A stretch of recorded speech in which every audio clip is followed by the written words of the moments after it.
الصور هي لطنين و300 كيلوغرام من مخدر الشيرة تم حجزها من قبل زمرة الجمارك المتنقلة للفنيدق ليلة أمس على متن سيارة كبيرة بالطريق الوطني رقم 16 الرابطة بين تطوان والحسيمة.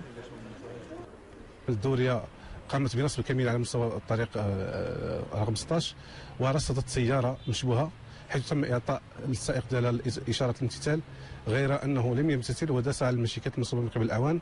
إذ ذاك باشرت الدورية مطاردة وتمكنت من العثور على السيارة مركونة وعلى متنها الكمية المحجوزة، كما تم ربط في حينه الاتصال بالنيابة العامة حيث أشارت بالواقعة، وتم استخدام